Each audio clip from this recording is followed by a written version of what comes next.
This is June 6, 2016, Hoeggers machine milking parts, tape 1. Hi, I'm Karen. We're going to start with the parts of the Hoeggers milking machine, and then we are going to, in later videos, show its use and some tips for milking goats. So this is a 2-goat milking machine. As you can see, it has 2 nozzles. So I'm going to just go through the official parts that the company calls them, as opposed to what I call them.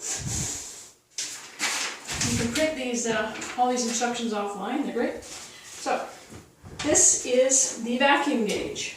When it comes, the one that comes on the machine is actually upright and facing forward, but we found, our friend has a wonderful son who got him a replacement, and we found it was much easier to read because of course it's sitting on the floor.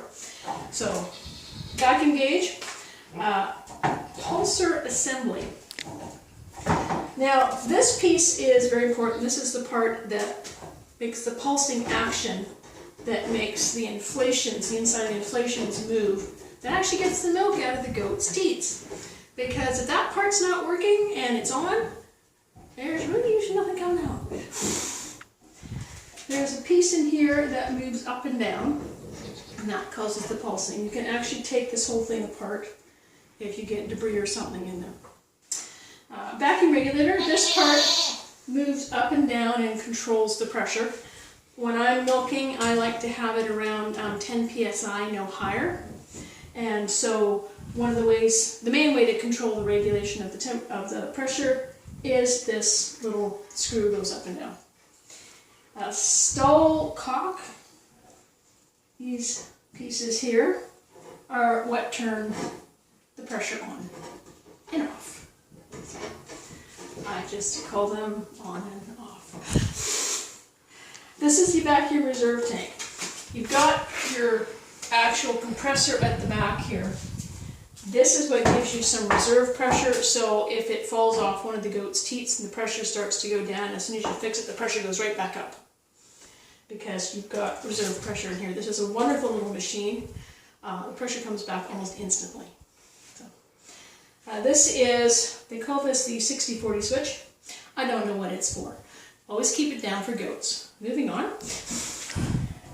Where this lovely piece of green is where there's a fuse, which we lost at the fairs, and our friend MacGyvered a new fuse with a piece of, I think it was metal duct tape, and this lovely piece of green duct tape, and it's worked beautifully ever since, and I can't lose it, so we've left it that way. This is the on-off switch. And these are connector hoses. This is part of the air pressure system. This is what causes the inflations to fluctuate. The other hoses are just straight vacuum, and the two of them together are what get the milk out of the goat. And that's all for today.